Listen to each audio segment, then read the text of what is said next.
MQM Pakistan کے حق پرست اراکین سندھ اسمبلی نے کراچی کے تباہ حال انفراسٹرکچر، غیر فعال ٹریفک نظام اور ناقص ٹرانسپورٹ پر شدید تشویش کا اظہار کرتے ہوئے حکومت سندھ سے فوری اصلاحی اقدامات کا مطالبہ کیا ہے۔ انہوں نے کہا کہ کراچی کی سڑکیں کھنڈرات کا منظر پیش کر رہی ہیں، جگہ جگہ گڑھے اور ٹوٹی پوٹی شاہراہیں شہریوں کے لیے عذاب بن چکی ہیں۔ شہر کا انفراسٹرکچر مکمل طور پر تباہی کا شکار ہے اور حکومت کی طرف سے کیے گئے ٹرانسپورٹ کے تمام دعوے زبانی جمع خرچ ثابت ہوئے ہیں۔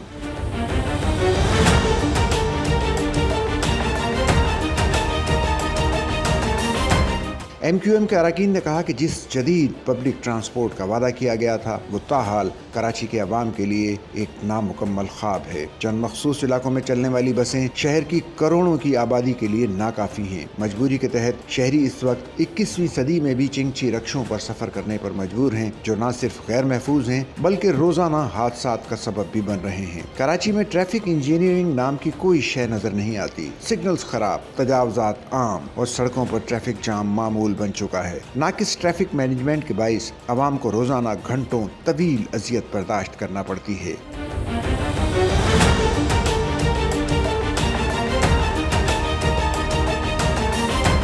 حالیہ ہلکی بارشوں نے شہر کی حالت مزید ابتر کر دی ہے۔ ذرا سی بارشوں میں شہریوں کی نقل و حرکت مفلوج ہو جاتی ہے، جبکہ نکاسی آب کا نظام مکمل ناکام ہو چکا ہے۔ MQM اراکین سندھ اسمبلی نے وزیر اعلیٰ سندھ، وزیر ٹرانسپورٹ اور دیگر متعلقہ اداروں سے مطالبہ کیا کہ ٹریفک چالان اور نمبر پلیٹوں کے نام پر شہریوں کو لوٹنے کی بجائے کراچی کے انفراسٹرکچر، پبلک ٹرانسپورٹ اور ٹریفک نظام کی فوری بہتری کے لیے ہنگامی بنیادوں پر اقدامات کیے جائیں، ورنہ عوامی رد عمل شدید ہو سکتا ہے۔